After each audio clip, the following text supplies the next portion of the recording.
घर में बच्चे लेकिन बाहर मशहूर होते हैं। घर में बच्चे लेकिन बाहर मशहूर होते हैं। अजी लड़के भी रोते हैं जब घर से दूर होते हैं। अजी लड़के भी रोते हैं जब घर से दूर होते हैं। लड़के भी घर से बाहर मम्मी पापा के बगैर होते हैं। यदि लड़की घर की लक्ष्मी तो लड़के भी कुबेर होते हैं। बस यादें ही जा पाती हैं अपनी गांव ज़मीनों तक। लड़के भी कहाँ जा पाते हैं कई साल महीनों तक।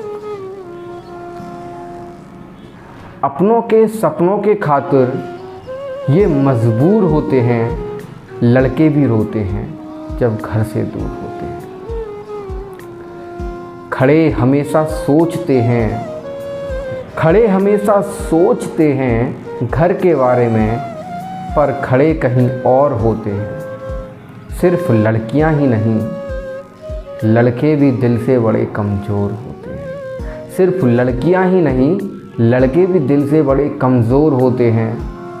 विश्व जीतने का सिकंदर इनमें भी होता है। बस रोते नहीं, पर एक समंदर इनमें भी होता है। यदि लड़कियां पापा की परी तो लड़के भी कोहिनूर होते हैं। ये भी रोते हैं जब घर से दूर होते हैं। माना लड़कियों को घर छोड़ जाने का डर होता है। माना लड़कियों को घर छोड़ जाने का डर होता है, लेकिन इनका एक घर के बाद दूसरा भी घर होता है। माना कि लड़कों को कोई डर नहीं होता। माना कि लड़कों को कोई डर नहीं होता है।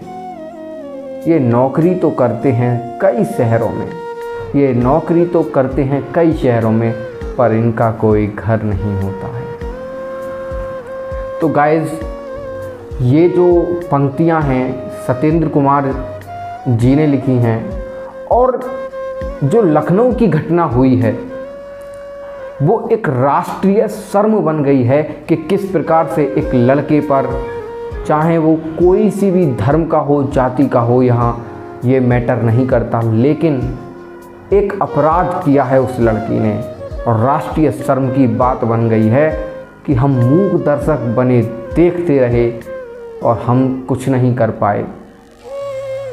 महिला आयोग तो है, लड़कियों पर यदि अत्याचार हो महिला आयोग तो है, वरन अगर लड़कों पर कोई अत्याचार कर दे तो उसके लिए कोई पुरुष आयोग नहीं है, बल्कि उल्टा उसे ही जेल में डाल दिया जाता है। तो उस लड़की पर कार्रवाई होना आवश्यक है,